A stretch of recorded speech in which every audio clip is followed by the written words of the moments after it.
c'est la même rengaine dès qu'un épisode neigeux en pleine paralyse des agglomérations. Les autorités publiques en France sont taxées d'amateurisme et de manque d'anticipation. Qu'en est-il? 2000 automobilistes qui passent la nuit dans leur voiture, 900 véhicules bloqués à la mi-journée, le tout pour une quinzaine de centimètres de neige à l'image de la N118. La France était paralysée, ce mercredi matin, après 2 jours de chute de neige consécutifs. Le mécontentement ne s'est pas fait attendre. Sur les réseaux sociaux, de nombreux usagers se sont rapidement insurgés contre l'incurie présumée des autorités publiques avec, pour certains, en tête la dernière crise similaire, en 2013. Dans la journée, plusieurs cadres du parti Les Républicains ont à leur tour accusé le gouvernement d'avoir fait preuve d'amateurisme et de manque d'anticipation, pointant une situation invraisemblable et inadmissible. Un tel épisode, c'est d'abord ingérable. Partout. Toujours alors, la France se débrouille-t-elle vraiment plus mal face aux chutes de neige qu'à l'étranger?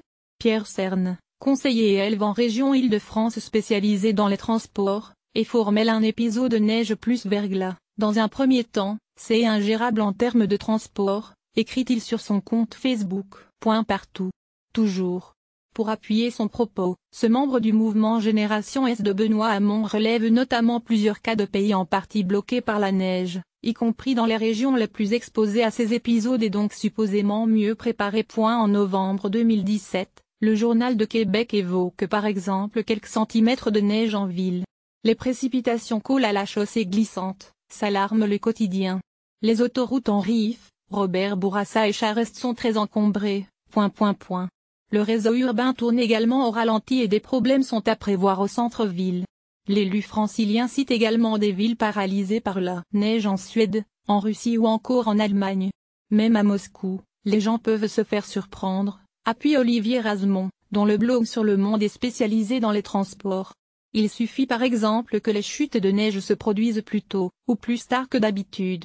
Lundi, nous revenions en détail sur les moyens mis en œuvre par la direction des routes d'Île-de-France, la SANEF ou encore Vinci, comprenant notamment des milliers de tonnes de sel stocké et des passages préventifs de saleuses.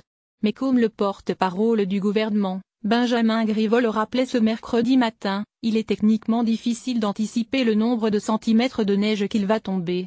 Or, un salage non adapté peut être inutile, contre-productif ou même dangereux, créant des bouillies de sel ou même du verglas, selon le chef du pôle entretien et exploitation des routes du département de l'Ariège, interrogé par Ouest France.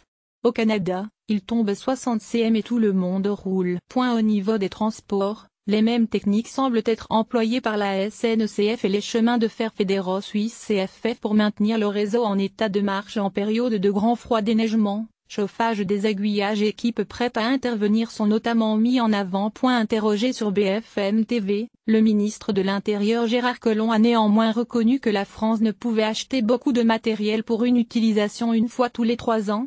Au Canada, il tombe 60 cm et tout le monde roule, a-t-il relevé, simplement parce qu'ils ont investi des milliards et des milliards. Pour Olivier Razemont, qui a écrit sur l'impact de la neige dans plusieurs villes du monde, une meilleure prévention de ces perturbations ne sera possible qu'à partir du moment où les Français, et notamment les Franciliens, auront vraiment pris l'habitude d'y être confrontés. À Montréal, tout le monde s'organise pour les chutes de neige à venir, pointe-t-il. En Allemagne, les automobilistes mettent leurs pneus neige dès la fin octobre. Pour eux, le fait de mettre ces pneus neige marque même le début de l'hiver, que certains repoussent au maximum. En France, où le dernier épisode neigeux comparable remonte à 2013, il serait donc normal d'être dépassé.